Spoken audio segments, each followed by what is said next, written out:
મકાન વિભાગના ઉપસચિવ રવિ ડી જોશીના અધ્યક્ષસ્થાને શામગહાન જનતા હાઈસ્કૂલ ખાતે શાળા પ્રવેશોત્સવ યોજાયો હતો, જેમાં ધોરણ 9 માં 59 અને ધોરણ 12 માં કુલ 57 વિદ્યાર્થીઓને શાળામાં પ્રવેશ કરાવ્યો હતો. કન્યા કેળવણી અને શાળા પ્રવેશોત્સવ 2025 અંતર્ગત ડાંગ જિલ્લાના આહવા તાલુકાના શામગહાન ખાતે રાજ્યના માર્ગ અને મકાન વિભાગના ઉપસચિવ રવિ ડી જોશીના અધ્યક્ષસ્થાને શાળા પ્રવેશોત્સવ કાર્યક્રમ યોજાયો હતો.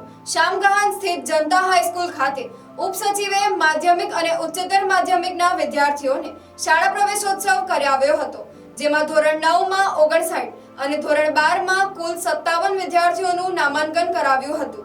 આ પ્રસંગે ઉપસચિવ રવિ જોશીએ જણાવ્યું હતું કે દરેક બાળક શિક્ષિત બને તે માટે રાજ્ય સરકાર દ્વારા શાળા પ્રવેશોત્સવનો કાર્યક્રમ યોજવામાં આવે છે, ત્યારે બાળકો શાળામાં નિયમિત આવે તે જરૂરી છે. સાથે જ બાળકોના સારા ભવિષ્ય માટે શિક્ષકોની સાથે સાથે વાલીઓએ પણ બાળકોના શિક્ષણ પ્રત્યે સજાગ રહેવું જરૂરી છે. કાર્યક્રમ દરમિયાન મહાનુભાવોના હસ્તે વિવિધ પરીક્ષાઓમાં શ્રેષ્ઠ પરિણામ મેળવનાર તેમજ વિવિધ પ્રવૃત્તિઓમાં ઉત્કૃષ્ટ પ્રદર્શન કરનાર તેજસ્વી તાલાઓનું સન્માન કરવામાં આવ્યું હતું.